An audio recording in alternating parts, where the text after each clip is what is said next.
Welcome to the Big Roofs Podcast, a podcast where we talk about roofing and lots of other things as well. We're your hosts, John and AJ, and today we are joined by Jesse Collier, who's a very special guest that's worked with John for a long time on creating video and video content for his business. Welcome, Jesse. Yeah, thank you guys so much for having me. I'm looking forward to it. Never done a podcast before, so this is gonna be fun. I've listened to a bunch of them, so I guess that makes me a pro. Well, I'm Right. glad we could be your first one. It's a good one. It's a good one. We talk about lots of stuff.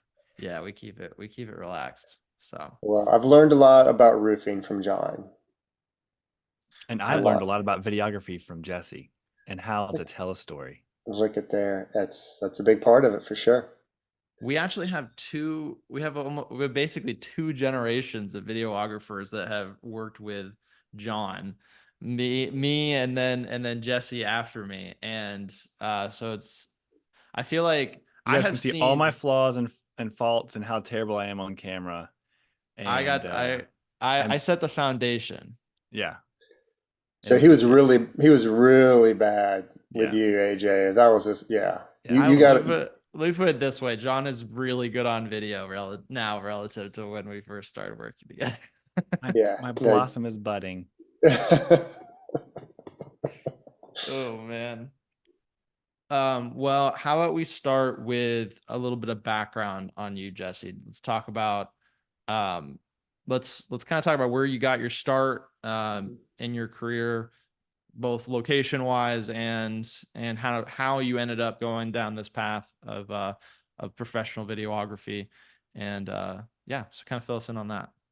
Yeah, I'm one of those stories of just right place, right time, a little bit of dumb luck.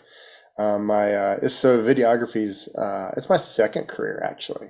Hmm. I spent 16 years in the chefing world. I chefed for a long time in a catering company, and ended up just really kind of wanting to do something different. And was helping a buddy of mine own a couple of companies.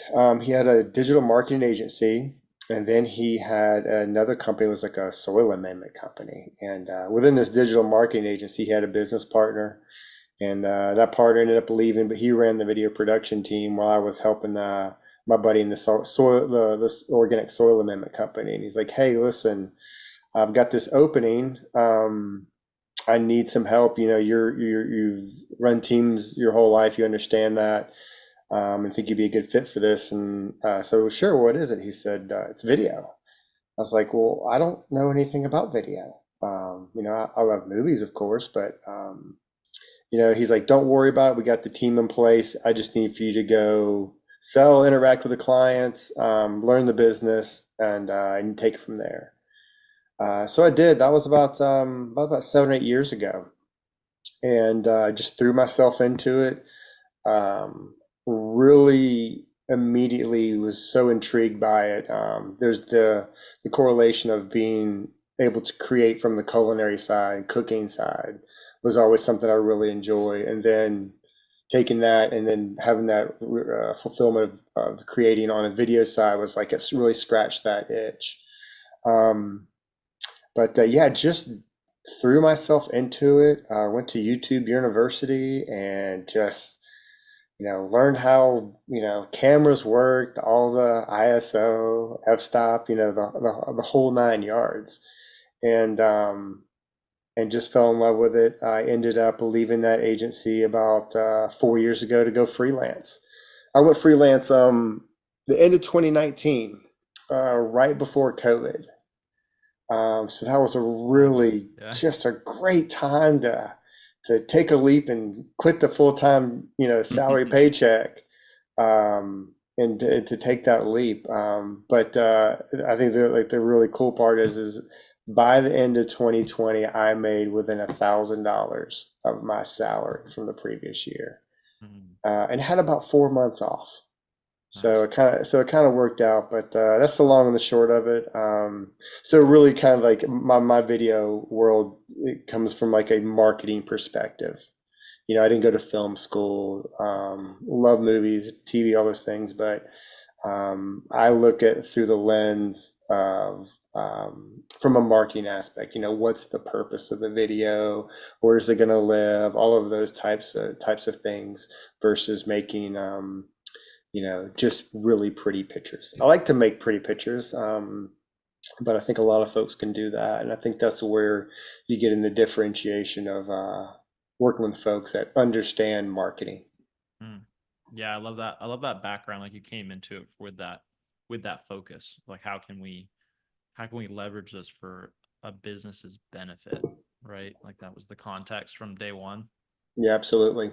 Yeah, being able to, you know, engage with that prospective client or the client. It's like, hey, tell me about your world, because marketing has a lot of overlap within industries. And a lot of it's the same, but being able to understand market segments, competition, learning what that client's, environment is in their area, their region, or their market, is a lot of fun. It's a learning process, but you have to do that to be able to really understand like what their needs are to be able to deliver for them.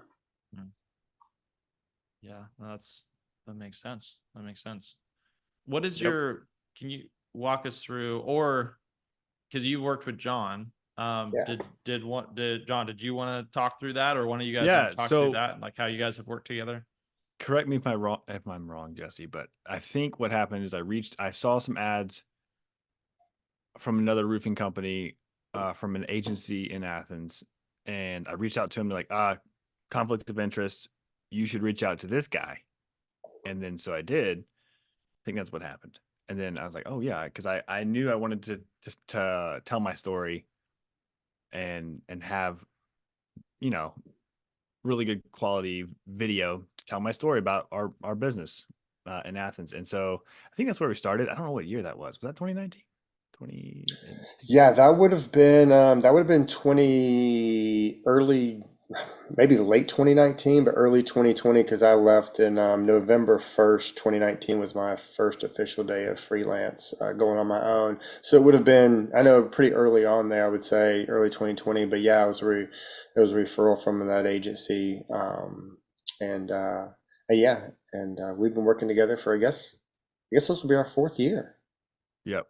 And Time. and it's I'll say this. If you're a roofing contractor and you need to do this, like I think where this actually all sparked was from going to a conference and actually doing what the conference said, which was they ask you answer. Marcus Sheridan's book, and he was speaking there, and I was like, I need to make these videos that answers the questions that customers have for me.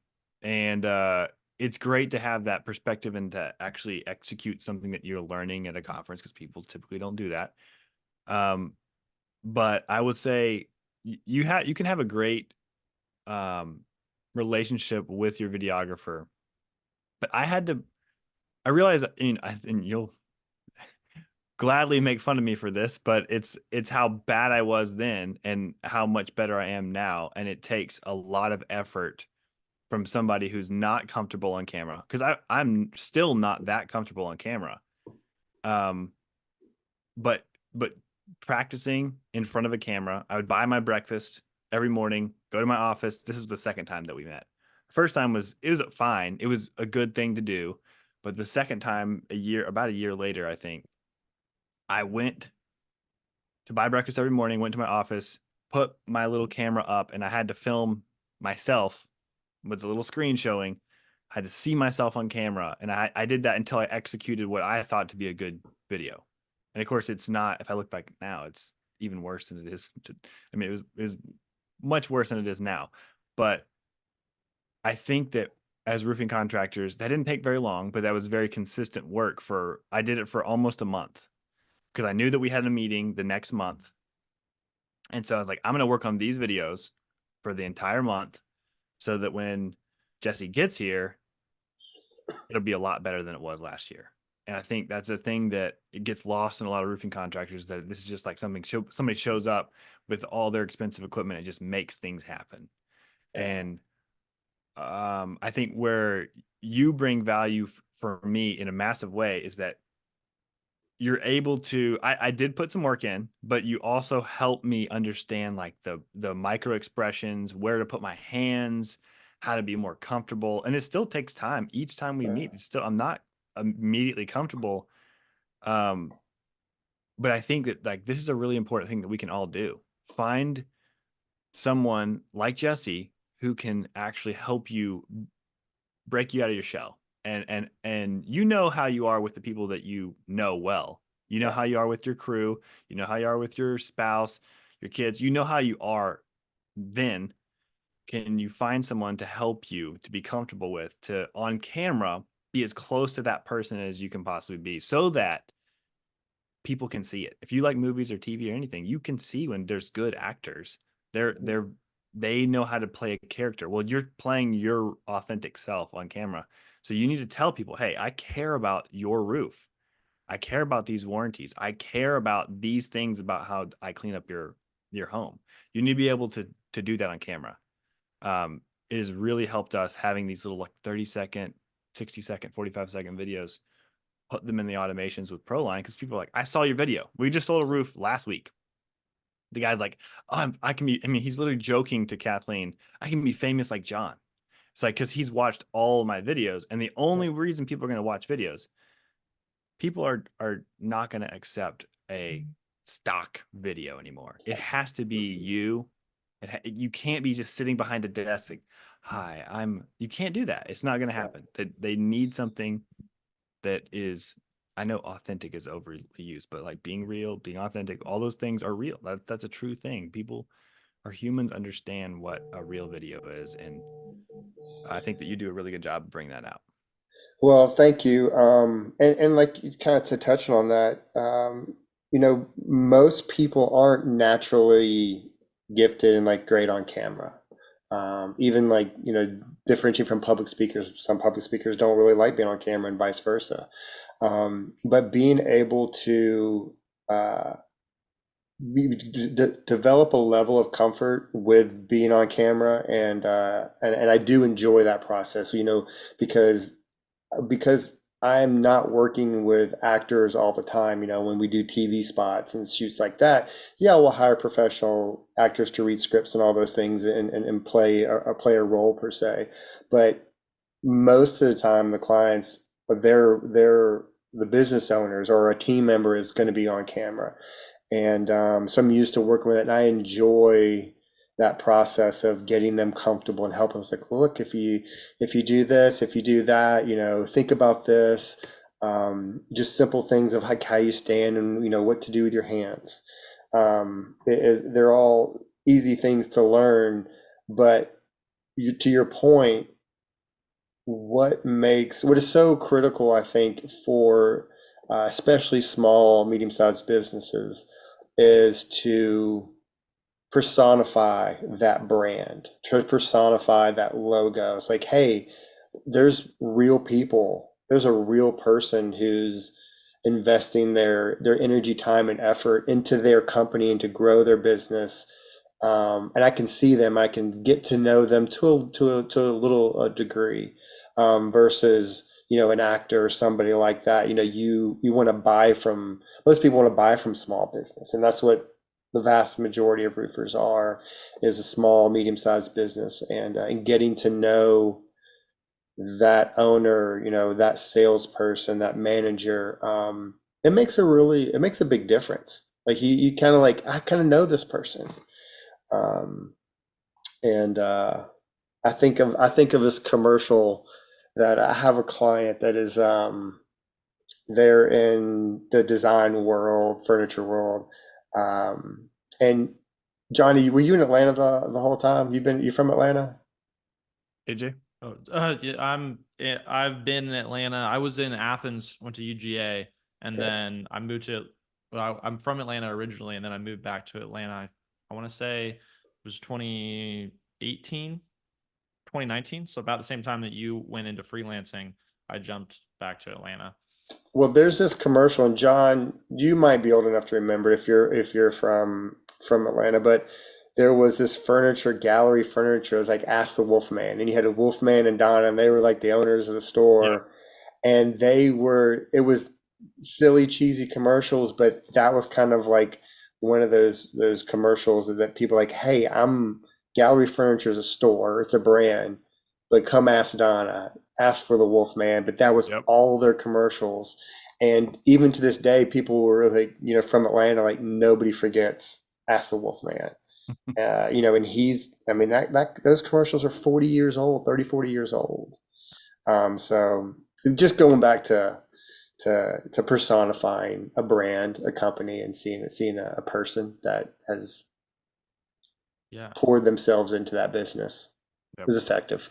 Yeah, I think this is a really, really interesting and I think powerful point. Like you're saying, people want to buy from small business. Yeah.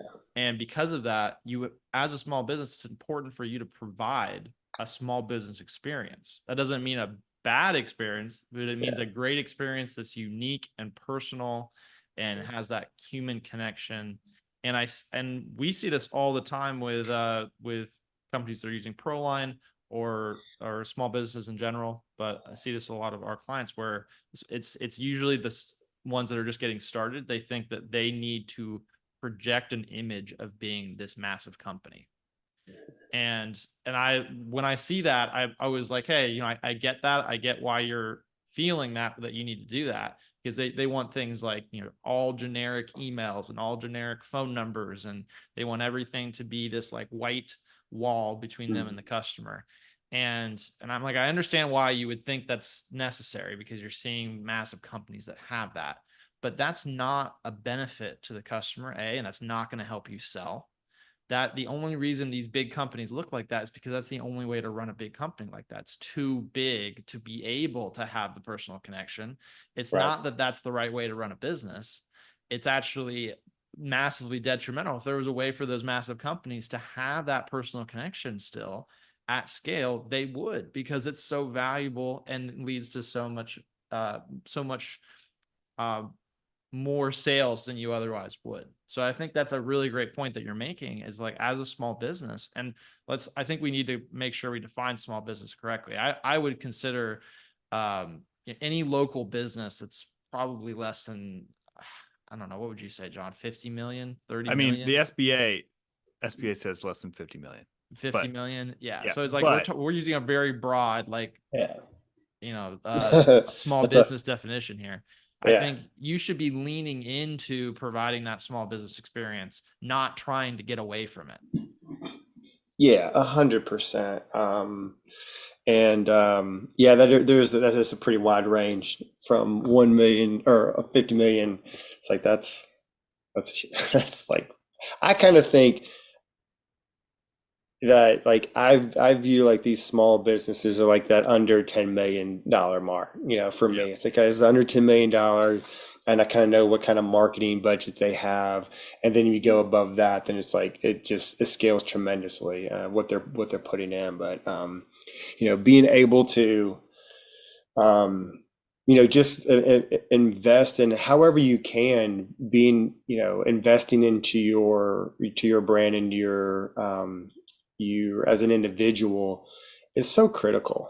It really makes such a big difference to have that connection with your client. I can't preach that enough. I always preach that to my clients. If you were comfortable enough, get on camera. Even like, and John's such a great example of it. I mean, you've really poured yourself into that effort to do it. I see it on the YouTube shorts and the social media that you're like, hey, this is me, this is my family, this is my life, it's my brand, all those things. And so you're a really good example of not being comfortable. And AJ, he may have just been really terrible when he was working with you, because he was terrible when I started working with him. it's true. But you had him for a couple of years, so God bless you. Yep, Yeah. it's all true. I'm going to say that you're better at it than me. I think that's why you're still in the business. Well, he's my toughest lesson. He was my toughest client. I looked at him as I used him The with all my other project clients. as an Other example. references like, listen, I got this roofer guy. He's the worst, He's- and you're better than him. So That's Just always feeling like makes you're them feel not better. that guy. Yeah. Exactly. I'm trying to build them up while bringing you down. And then you actually keep my videos on your phone so you can just show them how bad I am. Oh And then yeah. you're like, yeah, here you go. See this? Don't do this. Hey, watch how many times he blinks. Yeah. Oh, Or wait, he didn't doesn't blink. blink. He didn't blink once? No. I think that's probably one of the biggest things. Like, hey, John, blink. It's like, oh yeah, Literally yesterday, I was shooting videos for ProLine and I was like, a blink, dang it. I wasn't blinking at all. I was like, oh, well, Jesse's right. I don't blink. No, yeah. Is it just? I think it's just a you being on video thing, isn't I'm, it? I that's mean, not I how you think, are normally. It no. Yeah. switches. Yeah.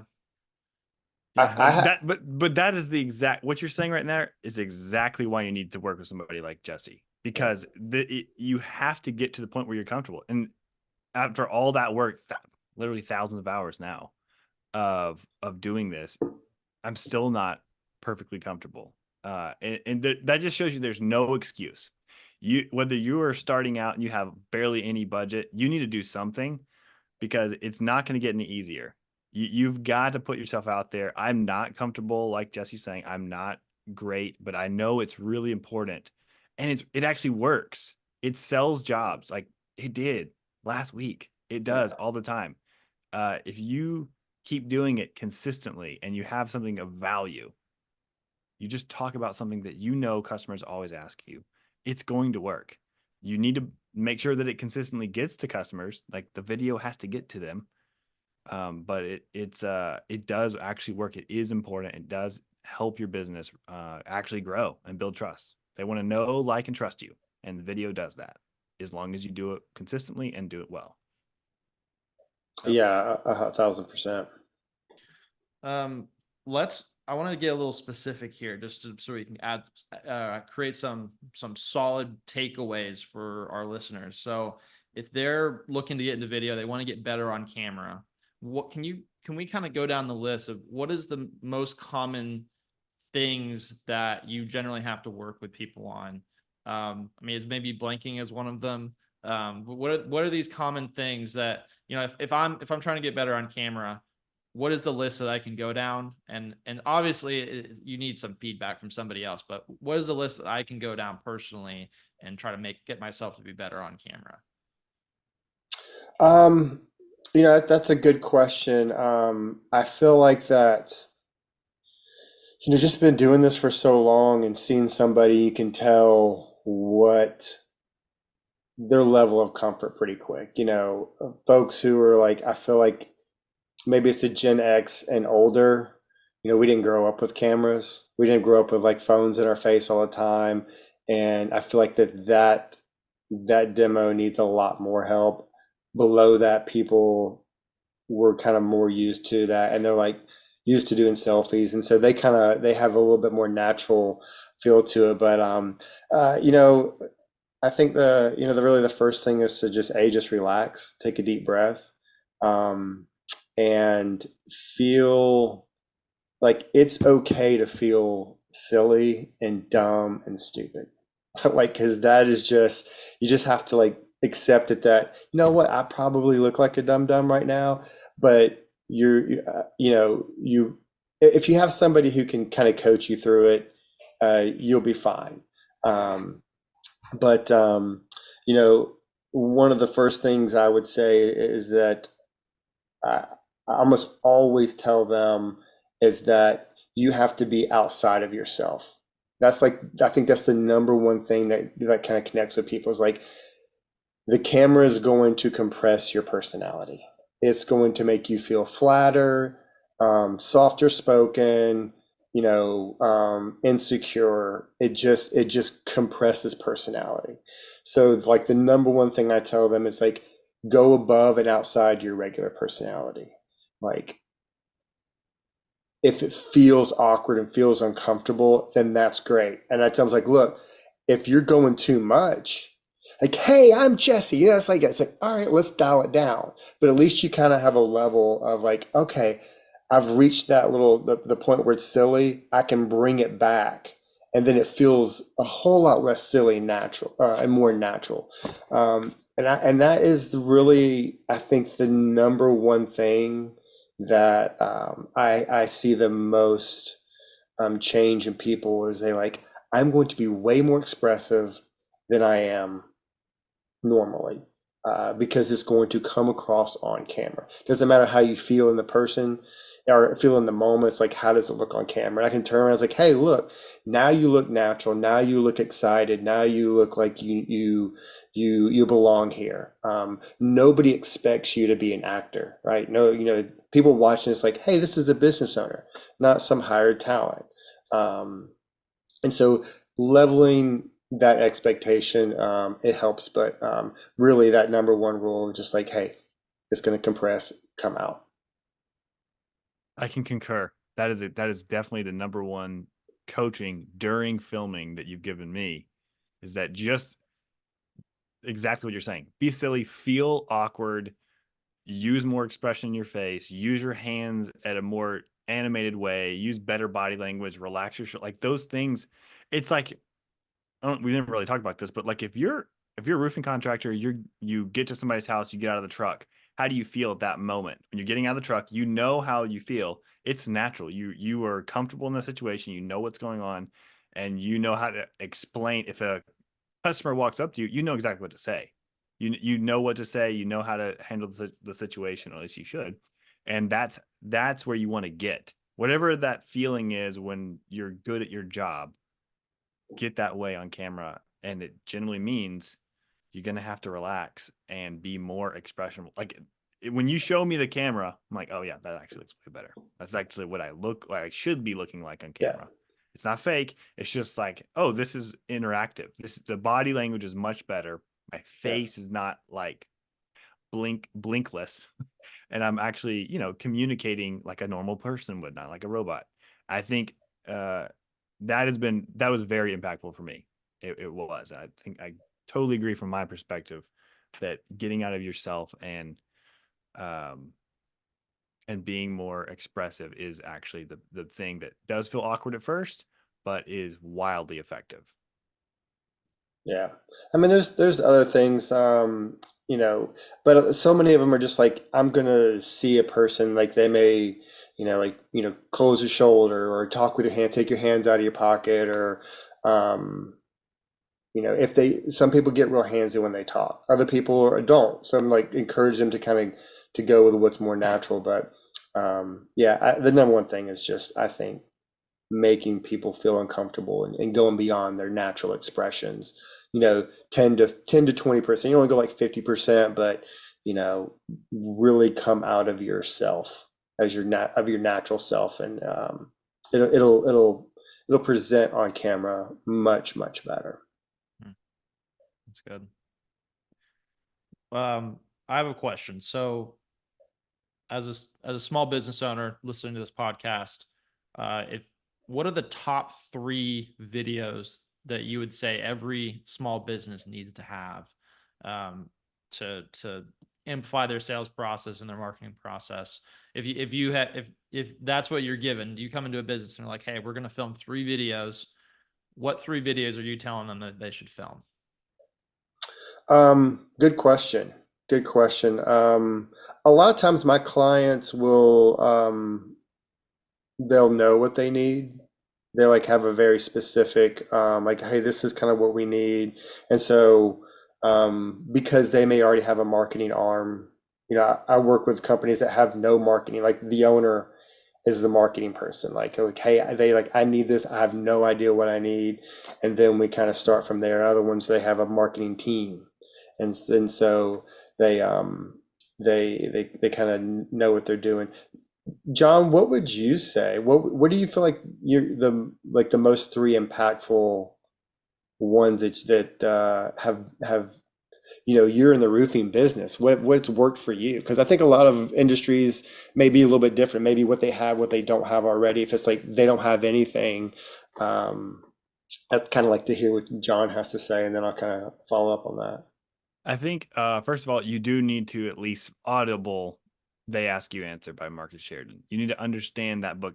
It essentially is what are the most common questions that your customers ask you, and then create videos for those questions. I think it's important, though, to dive a little deeper than that. You're going to know in the roofing space, they're all going to be very similar. I believe the second most commonly Googled roofing key phrase, keyword is how much does my roof cost?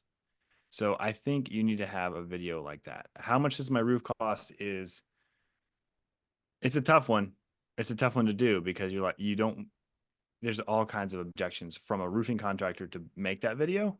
But how much does my roof cost can be framed in a lot of different ways. You can do it as a range. You can show like, steepness, how many stories, what kind of material, all those things. You can answer that question. I also think what to expect from your inspection day. That's a really powerful video. People are like, what am I going to do? And then your inspection process doesn't have to be super amazing. Like I know a lot of people talk about that. Oh, it's so great. Well, everybody may do that in your market already. What's important is that you made the freaking video for that homeowner to see. They're like, whoa, they actually did this thing they want me to know. I'm not going to be on the roof, so I can see exactly what they're doing and the pictures they're taking. And you may send company cam pictures of the inspection afterwards, but the fact that you sent a 30-second video showing like we either climb on the roof or use a drone or a combination of both, and you're just showing like your actual people that would do the job doing that service in the video. And it doesn't have to be long. It could be 30 seconds, 45 seconds. That's probably the second one I would do. And then the third one is what to expect on roof day. So you've gotten them to the inspection part. You sold the job, and now you're trying to. They're nervous. They're like, okay, I just made the decision.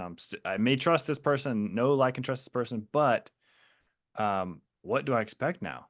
Like, what's the next step? And they're not they can't actually retain all the things that you're telling them when you're in front of them. It's like 85% of the things they don't actually hear. So if you show a video, hey, this is what to expect. Please move your vehicles out. We're going to bring a dump trailer. Our guys are going to protect the perimeter, and then we're going to tear off your roof. We're going to install it. It's going to be messy. All those things. And then we're going to have a new roof. And then we're going to do a drone video at the end, and we're going to show you a new roof. And like, you just give a peace of mind. That's really how you get 5-star reviews. If they will watch that video, they're like, oh, this is exactly, I am not nervous. These people are going to take care of me. I'm so glad I chose this company. And I think those are probably the biggest three. How much does my roof cost? What to expect on inspection day, and what to expect on roof day. Those are probably the three. There's a lot more to make, but start with those. Yeah, that's interesting because like I come from it, like AJ, like your question is like what was it? What 3 videos you should make or something? Yeah. Your top 3 videos. I look at it from a more of a 30,000 square feet perspective of like, this is my brand, right? This is my brand. This is who I am. This is who we are. And that's one video that we haven't done well. Our story brand, like our actual story. I do think it's important. I think that the short ones in the beginning part from a customer's perspective, because they don't even click on our website a lot of times. They're just clicking on a freaking link on local service ads or PPC. So getting those short videos out first. The video you're talking about right now, the story one, is great. It does help maybe make a sale, maybe make sales. But in the beginning, they want to know like, okay, these people have made 3 really good videos. And they may watch the inspection video on your YouTube and the what to expect on roof day before they even watch the story about us video. I still think I need to make a new one because we have a new guy, Clay. That's going to help. But it's those, if it's longer than 30 seconds, people don't want to watch it. Like if you look at our views on YouTube, it's very clear. They watch the short videos. The story one's longer. Even if it's 60 seconds or somehow magically you can make it that short. But yeah, I hear what you're saying. It's nice. It sounds good from a marketing perspective, but people end up not watching it until they're ready to buy. Yeah, I think of it from like from 2 angles here. One angle would be, I'm a fairly established business. I have a marketing budget. I've been doing print. I've been doing digital ads, photos, whatever. But I'm taking that next step into video. Like I know this is my progression. I'm investing in this long term. I'm not in it to get a quick campaign or quick sale, I'm looking at it like, okay, build some foundational things that people can see on your website, like, or that you can put on social media. And most everything I make is like, if I'm making it for somebody's website, it's gonna get cut up into social media stuff because that's so much where it is. Maybe not specific ad campaign, but if they're starting at that point, it's like start with your brand, who we are, our value, our core values, our mission. Those can all be done in 30 to 60, probably 60 seconds. Have some B-roll for like a web header video, that so if when they go to your page, you're like, oh man, this person, they've invested in their business. I see their brand. They're not a fly by night. They mean business. They want you to know who we are. They want you to see the team. Like they're kind of much, it feels like a little bit more transparent in that way. The second angle is like if somebody's much smaller and they don't really have all that, the number one video is to me is like, what do you need most? It's like, what's your biggest pressing question that you have with a client? What is your, is it like, I need to make a sale. I've got a special or campaign that I need to run. So it's kind of starting from two different angles, really, of that. But I like what you said, John. Those are very roofing specific questions. Like, hey, this is a really great start into video that answers questions that are the most important ones that you get hit with the most. Yeah, it's also short. Short is good for the audience, but it's Mhm. also easier for a super inexperienced Yep. roofer making videos. Yeah. It's only 30 seconds, not Yeah. 3 minutes. It's way harder, or whatever the time. Anything less than 30 seconds is great because you're able to actually do a million takes. Yeah. And you're like, okay, that was better. Okay, now I'm more relaxed. It's just you're going to be able to actually get, practically speaking, if you hire Jesse to come to your office, then you're going to have more opportunities to make that how you feel comfortable in that video. And you're going to feel better about, you want to feel good about the video you just made. You may not feel great but the first time, but you want to feel good. Okay, I did this video well. And Yeah. And one of the things to like, help ease people's like, I don't want to be on camera. I'm terrible on camera. It's like, totally get it. Most people are. Is that, make sure your videographer or marketing company knows that, like, hey, if you can give me an intro line and an outro line, and then I can read a voiceover script, like if I can just say one line on camera at the beginning to get myself on, and then a second line to get at the end, that's way easier. And then your videographer is going to go and shoot B-roll, which is basically just images of you in action, your company in action, something like that, to cover up that voiceover that you have read.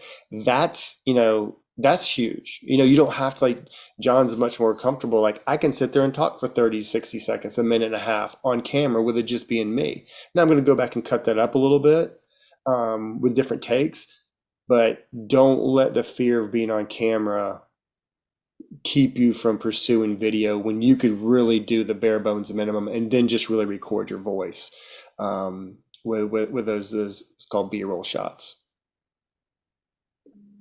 Makes total sense. John, all of those videos that you mentioned, those are built into your ProLine campaigns as well, right? Those get Yeah, sent. so we literally say, like, thanks for scheduling inspection. Here's a 32-second video we prepared for you, and it's a YouTube link. Boom, done. That's the beauty of, because I think that's a question a lot of people have is, How do I oh, we're gonna make this video, but then who's gonna actually watch it? How am I gonna distribute it? And it's like, obviously you can put it on YouTube and it can be found there. It can go on your website, right? So people on your website can find it. But it's a really powerful thing if it's built into your process so that they're getting a text message and an email that is sending them that video specifically. Every single person that schedules an appointment gets that video and watches that video, and is much more likely to watch that video as opposed to them just seeing it on your website. I think there's something too about like when someone gets a text message that's like, please watch this video, they're just a lot more likely to watch that because it was targeted to them. They're like, they're being told watch this one video, versus if they go to your website, there might be multiple videos. There's a lot of different content on there where they're like, I don't know whether that video is actually worth my time or not. So they may or may not click on it. Like hopefully they still will, but when they're getting it in that text message or that email that can be automated through ProLine, they're much more likely to watch it. The other Yep. thing is that John, and maybe you can speak to this, is that I think that probably most customers, they're shopping, right? They're like getting quotes from, two, maybe three people. Getting that video of you um, on these text messages, these emails, it's memorable and they connect with you versus XYZ roofing company, because they probably it's just a ubiquitous roofing brand or logo that's kind of hard to separate from another one. If they see that person, it's like they may get the logos confused, but they're not going to get the face confused. Yeah. And It's that's the goal. That's the yeah. goal actually of our using these videos and using the automations together. The goal is that when Cameron opens the door and Clay opens the door, oh, hey Clay, hey Cameron, like that's the goal. And Yeah. it's funny to watch their reaction. Like, how do they? This is the point, guys. Like it's the entire point. I want them to know who you are, so that they automatically trust you at some level, even before they've met you. Like that is the goal. And to your point, Jesse, other contractors are doing automations. They may be, if they're using Calendly, they're getting automated reminders of your meeting with this roofing company at this time. Nobody is getting a text message that says, hey, Bill, thanks for scheduling with Peach State Roofing. Here's a 32-second video about our inspection. They're like, 32 seconds, I'll watch that. And they click it. And there's like, oh, even if they don't watch the whole 32 seconds, they at least see your face one time. Yeah. And they're like, okay, this is great. No one's doing that. And the most they may be doing is sending a picture of the tech that's coming out. Okay, great. You see the picture. But if you see Cameron climbing on a roof and doing an inspection, it's different. It's a different thing. Personal connection to that 100%. person. And it's like, if they have, like you're saying, Jesse, they have three people coming out. Well, now they have all that image in their head around Peach State Roofing, whereas they don't with any of those other companies. And so which one are they going to be most excited to see show up, A, and which one are they going to remember 2 weeks later when they're making the final decision? Yeah, and this person may be a little bit more expensive, but when you see that they're making an effort, they're putting all this effort and money into reaching and connecting you, you're going to naturally have the expectations like they're going to do a better job because they care. And like if they care this much, if they're going to put their money into marketing to do these videos, they're going to more than likely they're going to do a really good job on my roof versus a faceless, generic roofing company. Yep. Really quick story. Most of our audience is roofing contractors. But if you're had this happen last week, 2 weeks ago, if you're a homeowner listening or watching, what Jesse just said is so true. You need to choose a company that invest in their marketing because it matters for you. We have something on the line. Like we care about Google reviews. We care about your review. We care about our reputation. We care about giving you an actual experience that's good, that you're nervous about. All these things, if you're listening as a roofer, these things matter. I mean, shout out to Peter, who's one of our clients we're about to roof for next week. He had watched tons of our videos. He's like, I want to be famous like John. And I don't care about. Did you watch Big Roofs? He watched all kinds of stuff. He watched ProLine stuff. He watched all kinds of stuff. So you want that type of customer. This is a really small roof. He is an awesome dude. He just wants to he's headed towards retirement and he just wants to take care of his roof the right way. We were 22% higher than the highest bid. Wow. So he's like, I know. He even told us. He told us what the other bids were. I was like, that's fine. We're going to tell you what we're going to do. And and he'd watched so much of our stuff that we brought that much value to him, who he's on a limited budget. He's like, I don't care, I want this done right. You have shown me in multiple,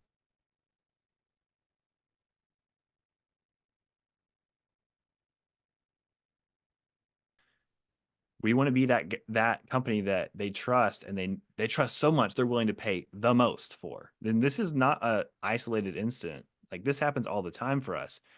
If you can get the customer to actually see you on camera, that it is very difficult for them to have any objection of what, I mean, if you're all just putting on roofs, you're just putting on roofs. He had educated himself to show why we're different. We had already made a video like, hey, we do a complete roof system. It's all from the same manufacturer. You get the warranty. The other roofer was like, yeah, we put the same shingle on, but then he asked them very good questions based on our videos, and they couldn't answer the question because they didn't know the answer, or they knew they weren't doing the same thing. It wasn't comparing apples to apples. And we have done all the work to show on video that we do things differently. And that's how we sell the job. It's a great, I mean, we're hitting our profit margins. It's not crazy high, but we're hitting our margins, and he is going to be super happy with his overall experience. And it's because of the videos that he watched. He told us, Yeah. he sat us down for over an hour talking about it. It was very I fun experience. love hearing stories like that because for me, um, like, we all have like our passion and purpose for our businesses. And for me, I think my most rewarding thing about the business, about what I do, is hearing stories like that, working with small businesses, small business owners, and knowing that like I'm doing something for that's helping them grow their business and close business and improve their lives and improve their families and hire people and build those businesses. That's definitely where my heart is, and you just telling that story, it just like it makes me feel great because you won. You won because of you, but you won because of you and because they got to know who you are, and that was through the course of marketing and through video marketing. So that was a great story. I'm Yeah. sure you got lots of them. We do. I mean, and you're right. We did win. Clay wins, we win, PCA Roofing wins. But guess what else? The homeowner wins too. Like, if you really think about this, if you really care, there's a lot of stuff going on. Like, do you care about your homeowners? This shows your homeowners that you care about them. And then you will win. It's not you'll win and then your homeowners will care. You have to show them that you care first. That's the first thing. And you do it by showing them doing this weird, awkward thing of making videos. And you just share what you're good at. And yeah, I agree. I want the homeowner to win. I want them to not just like begrudgingly sign a contract with us, but to totally comfortable, Yeah. understand what's going to happen. And the whole experience does happen. Not everything's perfect. Roofing is messy, but they at least understand what our expectations are and that we actually do care about them. There's a book that I want to bring up that I can't remember the name of, but I'll put it in the show notes for after. But it was mind blowing. It was a marketing book. It said like magic in the name or something. But what it highlighted was there's a massive value in feelings of like things like certainty, clarity, understanding, connection. And these go way beyond your core actual product, right? So you can say, oh, a roof is a roof is a roof, but there is actually monetary, very high. And I think this story John just told illustrates it perfectly. There's very high monetary value in just being able to provide someone with a sense of certainty on their decision. And part of that is Yeah. like you were setting the whole context of the conversation. He was using your videos to ask the questions you're suggesting to ask, to then ask other contractors in the evaluation. So you're providing value in that aspect. Like there's real monetary value in just him knowing what questions to ask everybody that he's talking to, and then having certainty in his decision that I know these people are going to take care of me. All of that has a actual like strong monetary value, which clearly like connects you're like you were saying, it was like 22% difference And Yep. so it's like, That's a well, that lot. is literally the monetary value and difference of those Wow. feelings. Those are not just like, that's not just gas in the air. Like those are real things that people are looking for. They're looking for certainty. They're looking for the feeling that they're going to get taken care of and that human connection. And so I think, and I'll put that book, it's really great at like breaking down why that all that's so powerful. So I'll put it in the show notes, but yeah, Cool. bring that up. I have one other big question for you. So, and this is kind of actually coming off what we just said, but how about we go through for you? So if a roofing contractor is looking to hire a videographer and they're evaluating different videographers, what questions should they be asking the videographers they're speaking with to determine whether or not they're going to be able to help them? That's a good question. Turn it back around on you. Yeah, totally. Um, yeah, I'm gonna have to think about this one here. I would say that, first would be to find somebody who understands marketing. There's a lot of people out there, especially young guys with great gear that make really pretty stuff. Like they really make pretty stuff. Great editors. But I think the number one thing is really kind of understanding like what's the purpose of the video. Like you can have the prettiest, shiniest, slickest video, but if the purpose is not defined, it's just a pretty shiny video that you look good in. Um, and video marketing so much more than that. It's so much more connecting with the consumer and understanding that there should be a reason, a very specific reason behind every video, and that's determined between you and the videographer. So that's kind of my first thing is find somebody who definitely understands marketing, video marketing, um, and I would say, you know,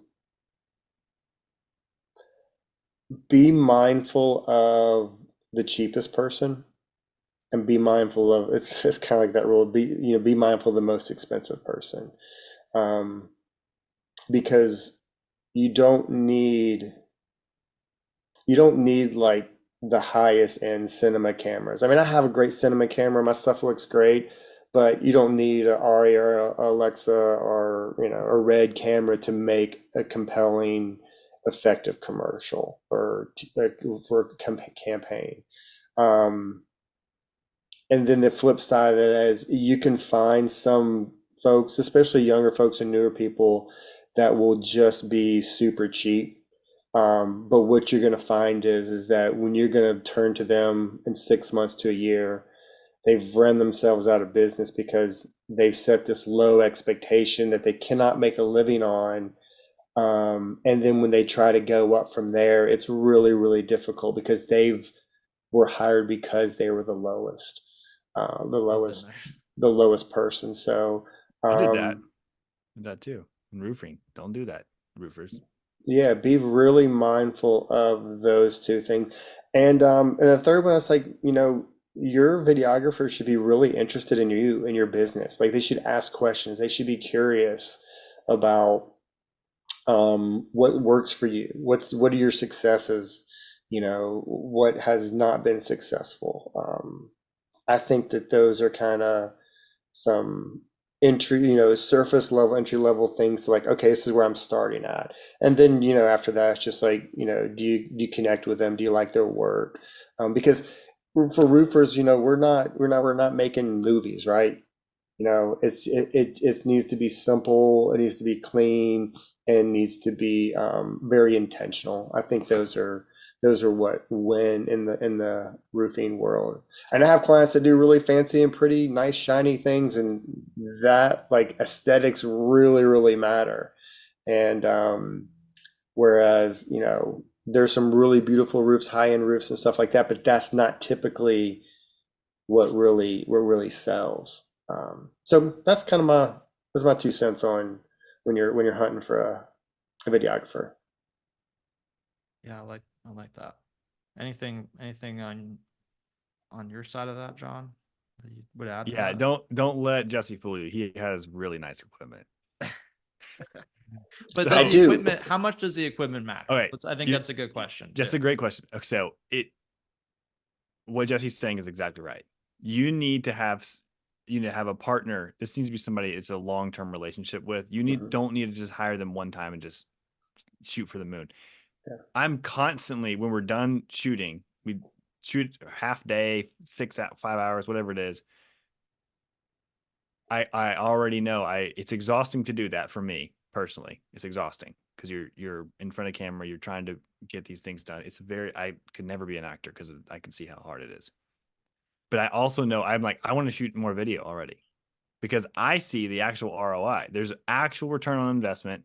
I know that I'm also setting up my team that each time we shoot videos for Cameron and Clay soon, I'm helping them be successful. So they're going to have a better work environment. And it shows that I'm investing in them to help them sell roofs. Uh, I think that you need to pick someone who you can work with at least a couple times a year. I don't think that's a crazy number. Like that's it. Most people be like, nah, that's crazy. You should do it at least 2 times a year. You should do it. You should sit down, have a media day, and just have these lists of videos you need to shoot, and then make sure you're introducing new team members. Make if you have to edit some of the about us videos, whatever it is, whatever you think you need to do to change, you need to be doing this actively. This will help sell roofs and it will help your team culture and it will help your sales grow and you will be able to sell at a higher profit margin. It will happen. It does for me. And I don't even do it enough. I need to do it more. So get me on the schedule, Jesse. I need to Well, do it again. listen, I'm ready to jump back in there with you. It's been a few months since we've done some stuff, but yeah, to kind of answer your question, AJ. You know, my gear that I have, it is great gear. Like you can, like one of my cameras is Netflix approved. That just sounds really, really fancy and impressive to somebody. But at the end of the day, you can make perfectly, great content, especially in this sphere of roofing. If you're going to TV, I think it's going to definitely make a big difference. If you're doing TV spots, that's an elevated level of production, for sure. It's going to But be if on a you're high definition, big screen often. So like you have to have a certain quality. Yeah, and you've got that what comes with that is it comes with like a bigger team. You have lighting, electrical, sound, all these things that like it's like it becomes like going from playing tennis to going playing football. Like tennis, you got one or two people doing it. You're gonna play football, you got like I got 10, 12 people, whatever. Um, so that's part of it. Like what's the deliverable? Is it a TV spot? Then you're gonna want to have somebody that's like has quality gear. You don't have to have movie stuff, but most of that stuff is going to be kind of leaning that way. For like the quick social media stuff, there's just cameras and technology is so great today. You don't have to have the biggest and baddest. I think that if when they send you their demo reel, they send you samples of what they've done, and you're shopping, you can kind of compare, and it's like, okay, I see this and this price is X, and I see this and it's a little bit, I can tell there's like a little bit maybe production value up or down, and that production that quote is X. You're comparing. It's like, okay, really, am I paying an extra few $1,000 for a little bit higher production level, or do I really need that? And you should have your videographer should tell you like, look, we don't I don't need a 4-man crew to shoot this. I can do this by myself. I can light it. Lighting's key is so huge. If they know lighting, they're going to be able to give you a pretty good quality product because lighting is one of the most important things. I can give you a $15,000 camera and a $20,000 lens, and I can take $1,000 camera and a $1,500 light or $1,000 light and get a better deliverable, better shot, because I know what I'm doing versus you not knowing light. That's so it's just a lot, it's just a lot that goes into it, but yeah, your videographers should tell you like they shouldn't be selling you on something you don't need, like a big production for a big social media, a social media shot for sure. Or YouTube videos, like you don't need a cinema camera necessarily. I mean, it doesn't hurt, right? But you don't necessarily need a cinema camera to be making YouTube videos about your inspection. What the nicer cameras are for, they're for the camera guy and the editor. Like we like him because I have so much more dynamic range. I can color it just the way I want it. Um, that's where it's really more for the editor and the camera, the cam op than it is for necessarily the client, especially when we're talking about most of the content that is going to really move the meter, especially for people just getting into video marketing. Yeah. That makes sense. Well, let's kind of move towards the end here. Jesse, if people are looking to get in touch with you, potentially maybe even to hire you, then where should they go? Where can people find you? I would definitely go to my PR man, John DeLaurier. How Hard does to he say say. his last? I don't know. Such a dumb last name. It is so dumb. Good thing that we have a new name. Peach That's State right. Roofing. Peach That's State, right. sir. You could be Apple's just John name. Peach State. Johnny's Peach State. Yeah, I am. I live in this like dichotomy of like I'm gonna tell you what you should do for like marketing this and that and the other, but I am so word of mouth. I have a web domain that I've had for 4 years, and I just keep paying GoDaddy. There is no website because I'm like I need to do this, I need to do that, but I built my business through relationships and through referrals, and I love keeping my business small, and I love working with these types of clients. And I'm not looking to, I didn't want to go start this big production company to do all these big TV spots. And so I've just carved out a really good living with working with great people that refer me, like John. I have an Instagram account for for all my pretty stuff. It's going to be Seven Silos. It's the number seven, SILOS. Um, and that is the best way to probably reach out to me. John's got my contact information. I know that he can give that out to anybody that he wants to, but only give me good clients, John. Don't give me people who are better on camera than you. Now they're gonna know. They're gonna reach out to me and be like, "Hey, can I do it?" I'm like, "You're no, yeah, sure." No, I was gonna spend all the next 2 days just pre-qualifying and yeah, I can't wait. Yeah, he's gonna start a PR agency after this. He's like, I got a new business I want to start. I will say, you somewhat downplay your work. I don't want to go too far but you work for University of Georgia, correct? You work for state representatives, is that right? Or yeah, I have an interesting client database from I mostly what I live in is the small and medium business world, digital ads, content creation, TV spots for those types of businesses.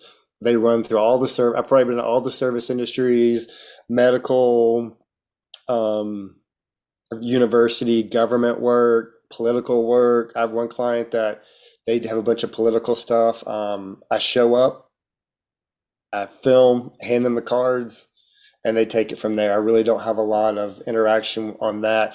The rest of my clients, I'm like producing with. I am working hands on with like, hey, and I'm editing. I kind of a one man show with a lot of stuff, and I bring in cam ops and audio and all those things as needed. But yeah, I've shot a movie before, shot a movie last summer, so I've worked in movie studios. Yep. I've products. And I don't want to say all that just to make you feel better, Jesse. No, go ahead. I'm listening. And I don't want to talk about all your amazing equipment either. What I'm saying is that you are capable of doing those things, but your passion really is to help the small businesses. And like that's what our clients are. I mean, Yeah. our listeners are that. And you're exactly right. I knew this before we even did this podcast, is that your passion is to help us win. And that's who you want to hire. You want to hire somebody who wants to help you win, not just like has an audience, but like helps you win. Nobody, you don't care about other businesses doing this thing or other services. You care about your business being successful and having a partner that helps you create that content and share your message to your homeowners. That's what you want. Yeah, for the past 4 years, being freelance, I have solicited one client, Nice. only one client, and that was when I moved to Greenville, and it's like I want to do more work here, and so I just started reaching out and Sure. and landed a client. But everything I've gotten has come from referral, word of mouth. Yep. Yeah, So that's 7 Silos on Instagram, but you could also reach out to me. I mean, Yeah. you reach out to John M. Dell on Instagram. I'm all on Facebook, John DeLaurier. I can barely say it. Just Peach State Roofing. I'm there. Just find us on this podcast. You're listening to it right now. So Yeah, my other Instagram account is JT Collier. That's my personal one, but the Seven Silos company, Seven Silos Productions. That's where I post all my photography and just very specific work that I've done. It's kind of, I kind of use it as my demo reel in my marketing. It's like, here, if you want to see what I've done, real quick and easy, find all the good stuff there. Yep. Well, Good thanks for stuff. coming on the show. Well, Yeah, I thank you really so much, appreciate it. Jesse. This was a lot of fun. Definitely enjoyed it. You guys are great. I Had a forgot blast. we do usually wrap up with a question. We got to go fast though. Okay. We do. What are you looking forward to the most in the coming week? I'm looking forward to hopping on a plane for 25 hours to go to Vietnam. Oh, that sounds fun. Nice. I Yeah. wish we could dive into more of that story. Yeah, so I'll leave a week from tomorrow, I guess, from this. Yeah, going to Work or Vietnam. vacation or It's for fun. It's going actually to go eat. That's what I Nice. travel for. I like to go eat and check things out. So going to Vietnam, Thailand, and Cambodia for about 3 weeks. Love it. Cool.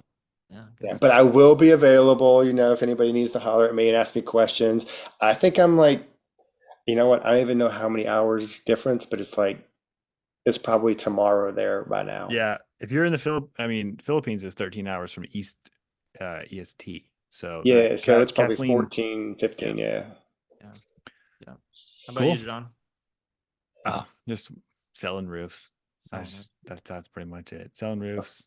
Hopefully painting that room. Yeah. I keep getting told I'm supposed to paint this room, but I'm not gonna do it.